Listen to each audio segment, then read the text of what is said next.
In the chaos of World War II, when nations were racing to out-invent one another, the United States launched one of the strangest weapons projects ever conceived. It was called Project X-ray, a plan to use live bats as carriers of incendiary bombs against Japan. Behind the absurdity lay desperation, imagination, and a willingness to try anything that could shorten the war. The idea began with an unlikely figure, Dr. Lytle S. Adams, a Pennsylvania dentist and amateur inventor. In early 1942, shortly after the attack on Pearl Harbor, Adams was driving home from a trip to Carlsbad Caverns, New Mexico, where he had witnessed millions of bats flooding out of the cave at dusk. The sight left him awestruck. Days later, with the United States reeling from Japan's surprise attack, Adams wrote to the White House with an outlandish proposal. If bats could carry small incendiary charges, they could be released over Japan's paper and wood cities to ignite thousands of fires from within. To almost everyone's surprise, the idea reached President Franklin D. Roosevelt, who scribbled a note on Adams's letter. "This man is not a nut. It sounds like a perfectly wild idea, but is worth looking into." With that endorsement, Adams suddenly found himself at the center of a secret government experiment. The U.S. Army Air Forces and the Chemical Warfare Service agreed to study his proposal. In a time when radar, rockets, and nuclear fission were still experimental, nothing seemed too strange if it promised an edge. Adams began assembling a team of specialists, mammalogists, engineers, and even Harvard chemist Louis Fieser, the inventor of napalm. Together they brainstormed how to turn tiny creatures into precision incendiaries.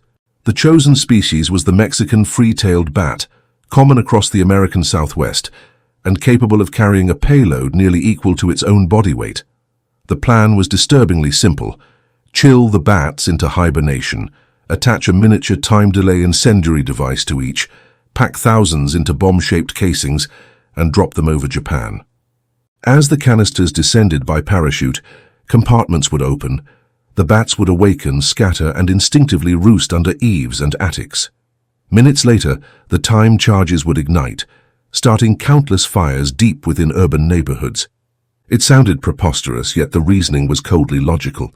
Japanese cities at the time were densely built from wood, bamboo, and paper, highly flammable materials that made them vulnerable to firebombing. Conventional incendiary raids required enormous amounts of fuel and aircraft. Project X-ray, if it worked, could multiply destruction at a fraction of the cost. Adams believed a single bomber equipped with 1 million bats could devastate an area of 40 square miles. Initial tests began in 1943 at Muroc Army Airfield in California.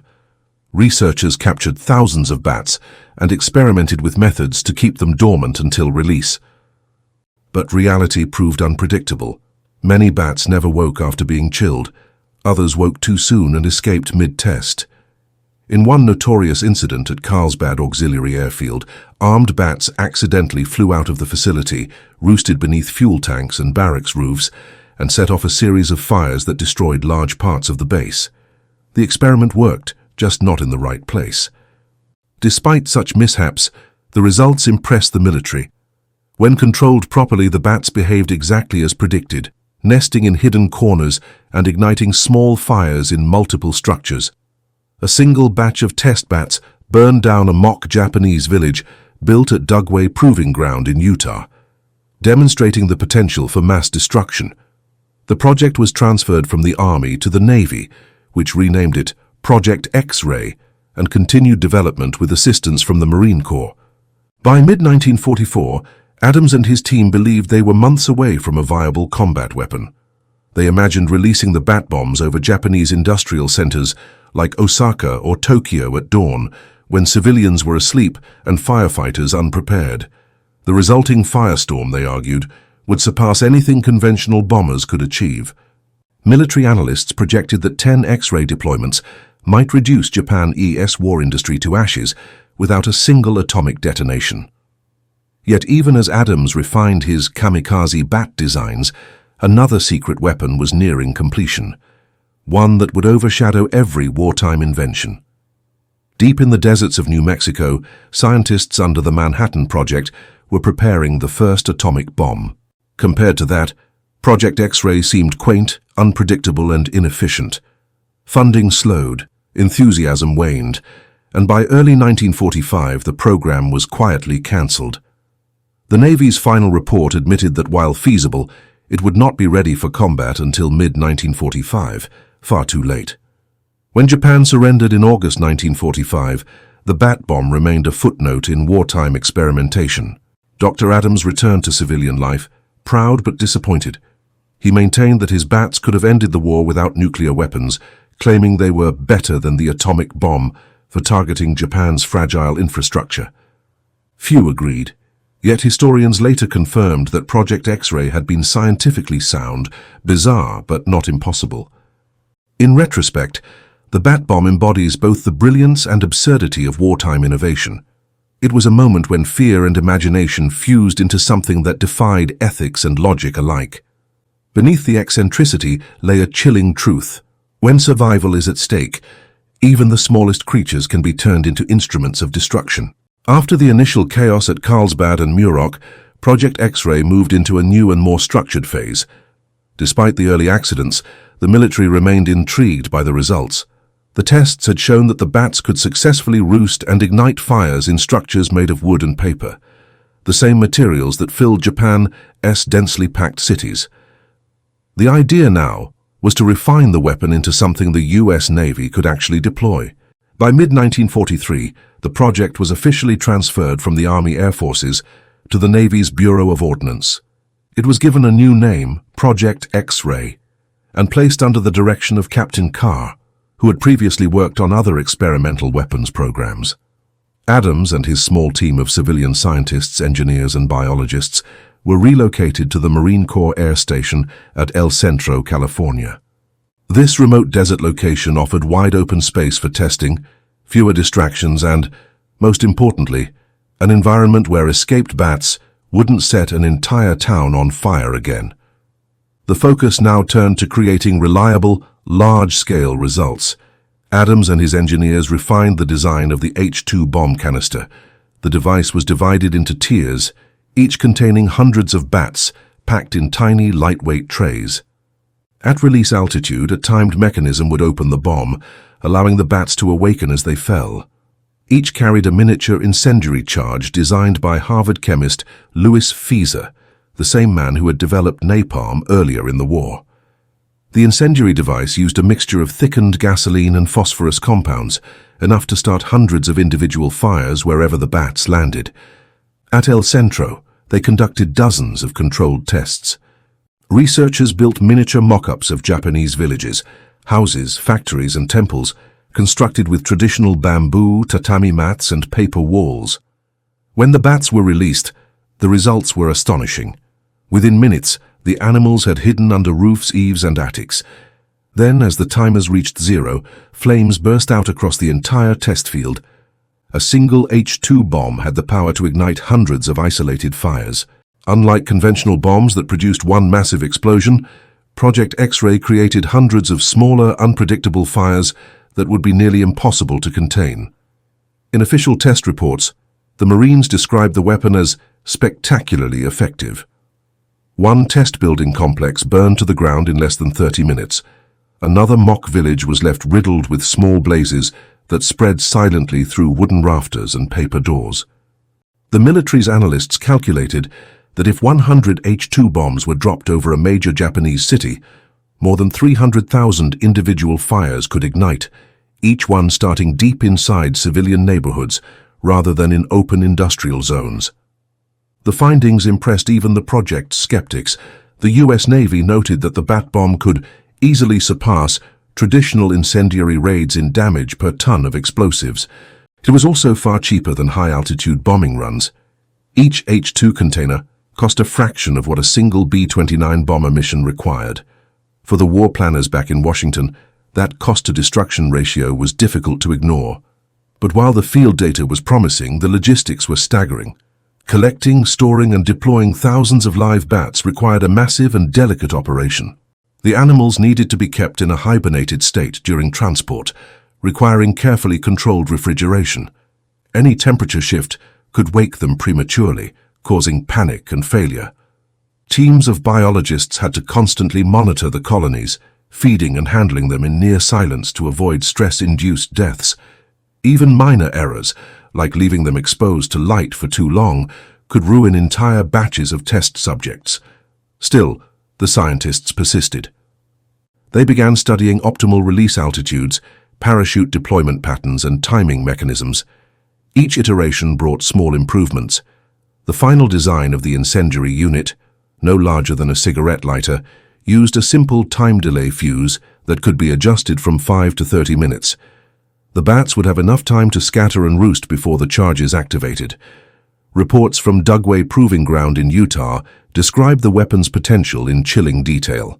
A large city could be destroyed with small loss of life, one memo read.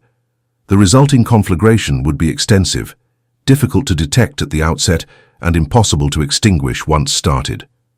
The phrase, small loss of life, reflected a grim moral calculus.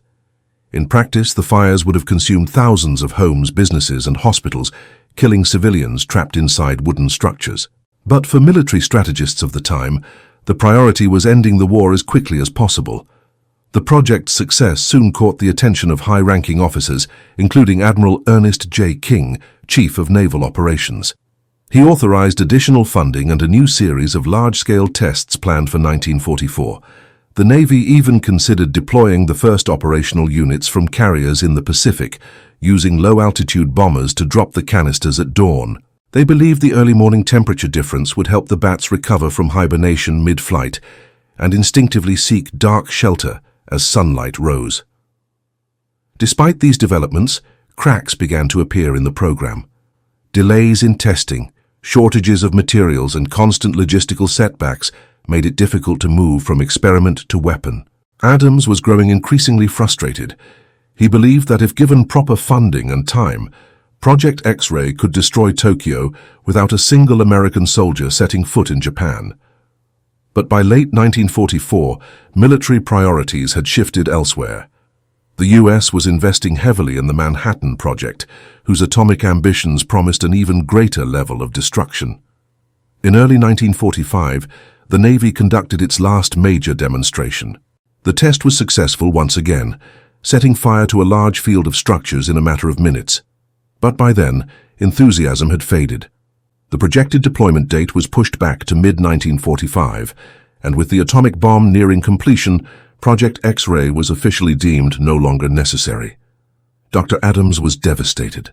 Years of research, millions of dollars, and thousands of captured bats had led to one of the most bizarre yet effective experimental weapons in history, only for it to be abandoned on the brink of success. When the atomic bombs fell on Hiroshima and Nagasaki that August, Project X-ray disappeared from official records, its files buried in classified archives. Decades later, historians would rediscover the project and struggle to decide how to categorize it, an ingenious innovation or an act of wartime madness. What is certain is that Project X-ray revealed how far human imagination could go when war demanded results. Even a creature as fragile and harmless as a bat could become a weapon in the hands of desperate men. By early 1945, Project X-ray had reached a strange crossroads. The Navy's final round of tests at El Centro and Dugway had proven that the weapon worked exactly as envisioned. Small wooden villages built to replicate Japanese architecture were reduced to smoldering ruins in minutes. The bats had performed flawlessly, slipping under eaves and rooftops before igniting hundreds of hidden fires. It was one of the few experimental weapons of the war that consistently delivered on its promise. Yet despite its success, it was already dying in the shadows of something much larger. The reality was that the pace of technological warfare had shifted. The Manhattan Project, the United States' top-secret atomic research program, was now consuming massive resources, manpower, and funding. Every other experimental project began to seem obsolete compared to the terrifying potential of nuclear fission. Military leaders knew they were weeks away from unlocking a weapon of unprecedented destructive power. Compared to the atomic bomb, Adams's bat bomb felt like an eccentric curiosity. Still, little Adams refused to give up. He continued pushing for production approval, arguing that the bat bomb could cause immense damage without the radioactive fallout or civilian annihilation of nuclear war. His team calculated that one bomber carrying 100 H-2 containers, each filled with 1,000 bats, could ignite thousands of fires across Tokyo in a single raid. The psychological and economic damage, he claimed, would cripple Japan's war effort without the need for mass bombing campaigns. Adams wrote to the Navy Bureau of Ordnance insisting that Project X-ray was the most practical and efficient weapon yet conceived. But bureaucracy was closing in. The Navy's estimates showed that full-scale deployment would not be ready until mid-1945 at the earliest. Testing the final version of the H-2 containers, producing tens of thousands of miniature incendiary units, and breeding enough bats to arm them all would require months. In the time it would take to perfect it, Japan might already be invaded or destroyed by other means. The program's costs were rising, and officials began to view it as an unnecessary diversion. The Marines overseeing the tests reluctantly wound down operations. The mock Japanese villages were dismantled, the laboratories closed, and thousands of bats were released back into the desert. Some reports claim that the remaining animals were euthanized to prevent escape and potential fires. By March 1945, Project X-ray was officially shelved, marked classified, terminated. Adams was crushed. He had poured years of obsession into an idea that had started as a roadside curiosity and grown into a multi-million-dollar military program. He tried to appeal the cancellation, writing to high-ranking officials and even suggesting new applications for his bat technology, like peacetime firefighting or spreading leaflets instead of flames. None of it gained traction. America's focus had moved on to a weapon that would soon erase entire cities in seconds.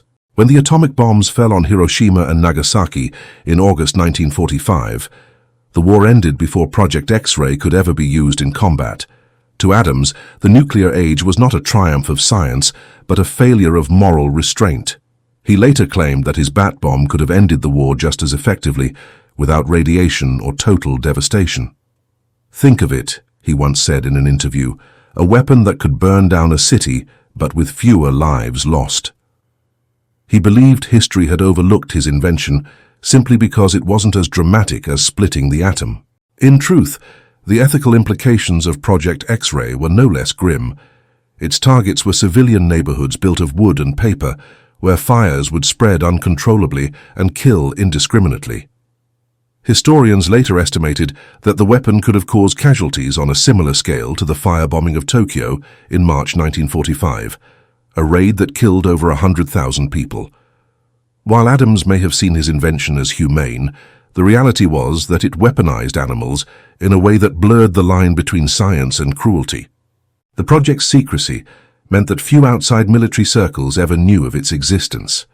For decades, the files were buried in classified archives, and even within the armed forces, many dismissed it as a bizarre rumor.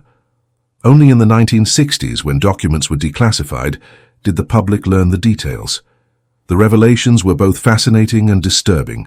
The image of scientists strapping incendiary devices to bats sounded like a dark parody of wartime innovation, but it had been very real. After the war, little Adams returned to private life, but he never stopped inventing. He proposed a plan to deliver mail by rocket, experimented with aerial photography systems, and continued to champion ideas that others found eccentric. To his dying day, he defended Project X-ray as a legitimate scientific achievement. In his view, it wasn't madness, it was misunderstood genius. For military historians, the project became a case study in wartime creativity. It showed how the desperation of global conflict could push human imagination into surreal directions.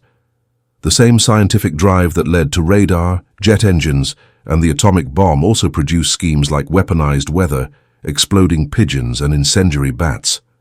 In an era where no idea was too strange, Project X-ray stood out as both ingenious and grotesque, a blend of nature and destruction that could only have emerged from the fever of total war.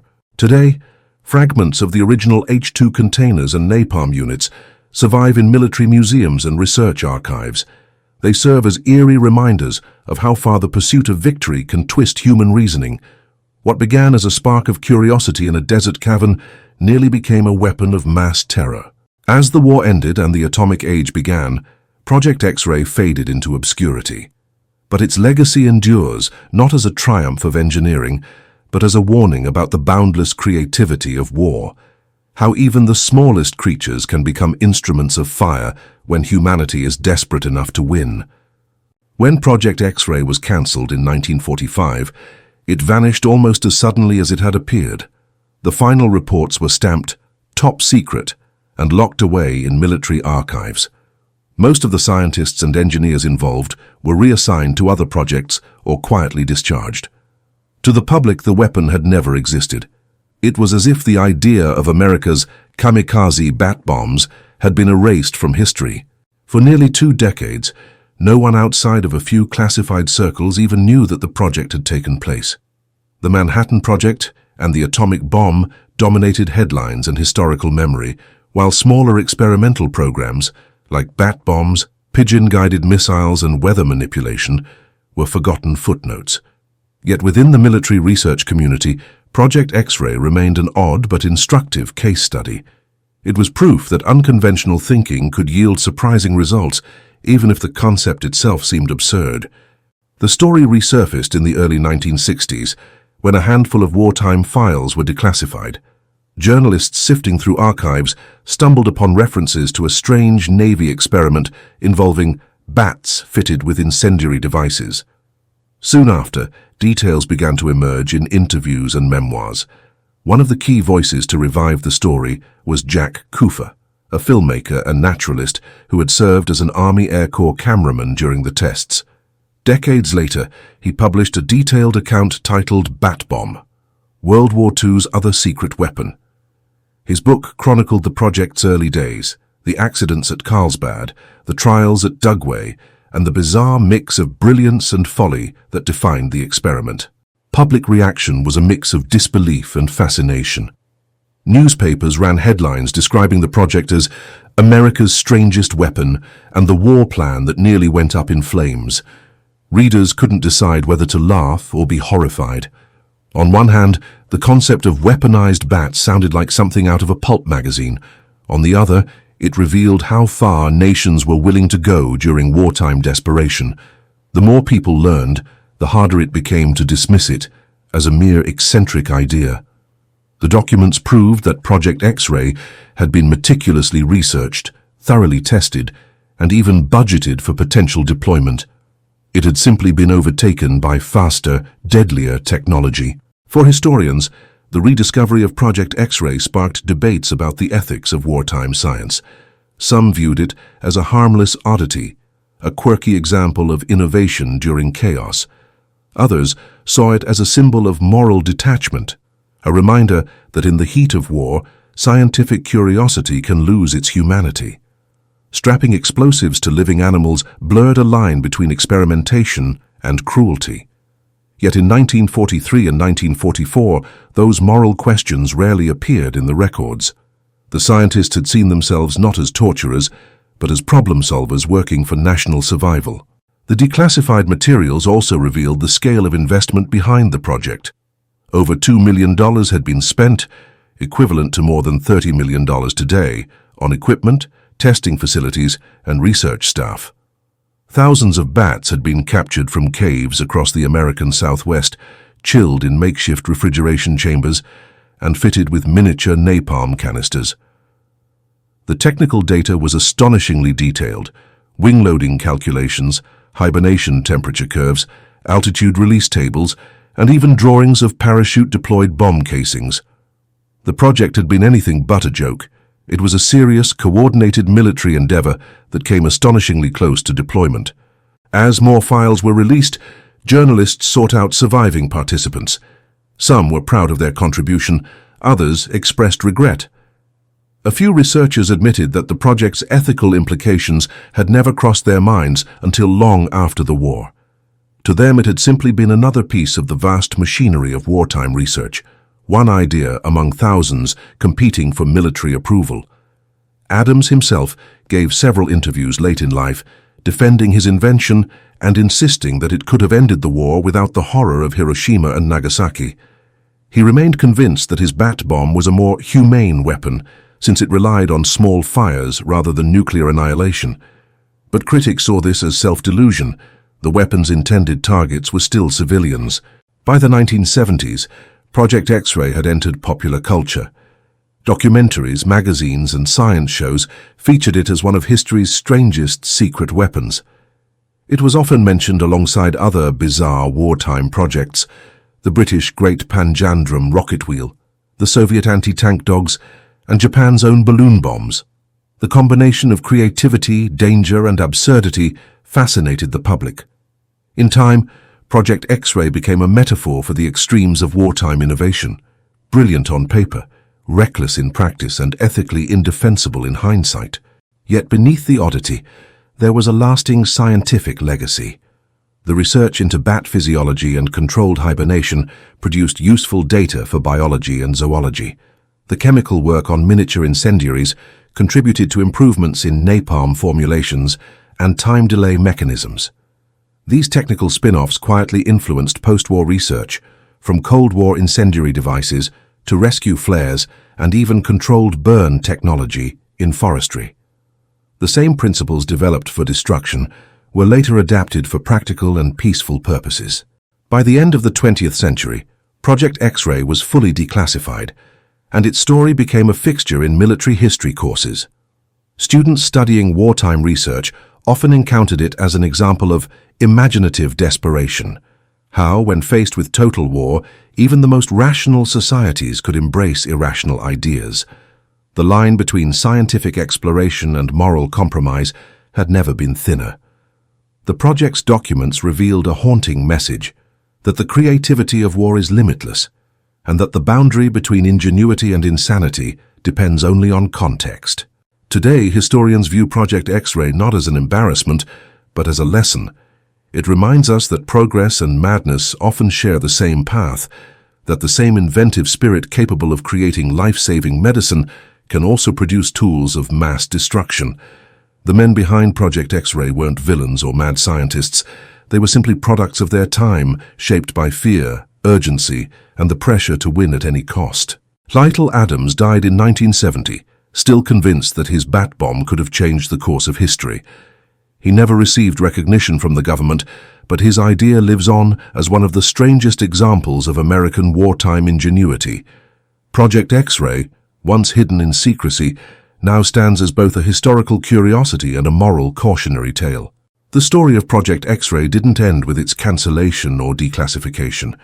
Its legacy lingered quietly in the shadows of military history, a symbol of both human creativity and the unsettling extremes it can reach during war. As historians and scientists reflected on the program in the decades that followed, it came to represent a broader truth about modern warfare: that progress and morality rarely advance at the same pace. In the years after World War II, technology continued to evolve faster than anyone could have imagined. Rockets replaced bombers, computers replaced chalkboards, and within a generation, mankind had moved from experimenting with napalm-carrying bats to launching satellites into orbit. Yet the logic behind Project X-ray, the belief that any idea, no matter how strange, might hold a tactical advantage, never truly disappeared. It lived on in secret laboratories, in black-budget research, and in the minds of military planners who learned that imagination itself was a weapon. During the early Cold War, both the United States and the Soviet Union conducted their own waves of experimental programs inspired by the lessons of World War II. Some explored weather control, acoustic warfare, and psychological manipulation. Others sought to weaponize animals again: dolphins trained to detect mines, pigeons used for navigation, even cats wired with microphones for surveillance. In each case, the same mindset that had fueled Project X-ray resurfaced. When the stakes are high enough, even the most far-fetched idea deserves a trial. But as the decades passed and ethical standards evolved, Project X-ray became harder to defend. What had once been seen as innovative was now viewed through the lens of morality. The concept of strapping incendiary bombs to living creatures was no longer an example of ingenuity, but of scientific detachment, a reflection of how war can strip empathy away from invention. Modern historians often point to the bat bomb as an early example of technological tunnel vision, the tendency to focus so intensely on results that the human, and in this case animal, cost becomes invisible. Still, the fascination never faded. When the story resurfaced through books and documentaries in the 1980s and 1990s, audiences were captivated. There was something haunting about it. The image of thousands of bats, frozen and asleep in metal canisters, falling silently from the sky.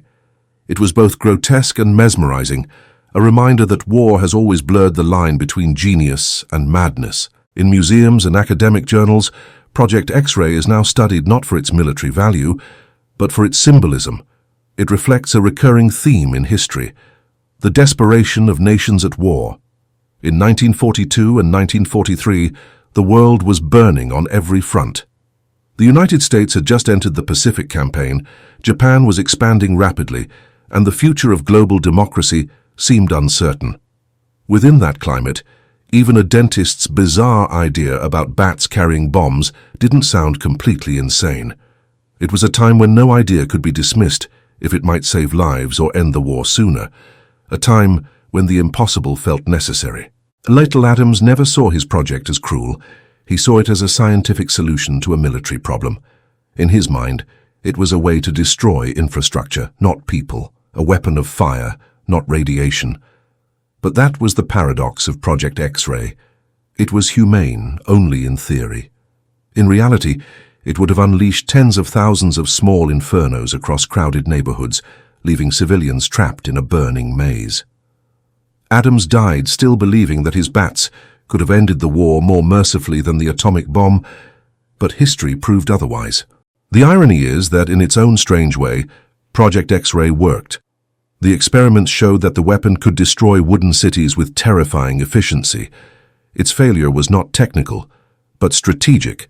It arrived too late in a war that had already outgrown it. Yet because of that, it avoided becoming a weapon of mass death.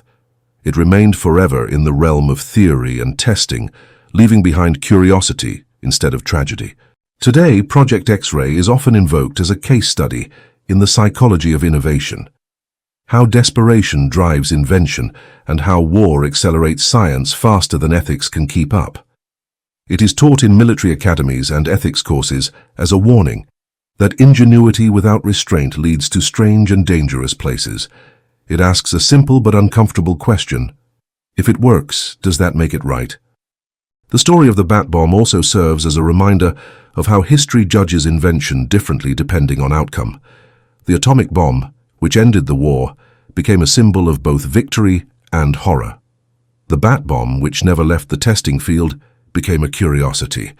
Yet both were born from the same impulse to end a war by any means necessary. The difference is only in scale. In the end, Project X-ray stands as a small but revealing chapter in the vast story of human conflict. It captures the strange intersection between imagination and destruction, where science meets fear and reason gives way to urgency. It reminds us that in the darkest moments of history, even the wildest ideas can take flight, and that sometimes the most frightening weapons are not the ones that were used, but the ones that almost were. When historians look back on it now, they don't see just a failed experiment. They see a reflection of the human condition, the way war can turn curiosity into chaos, and how easily intelligence can slip into insanity when guided by desperation. Project X-ray may have never reached the skies over Japan, but its story continues to fly through history, a warning carried on silent wings.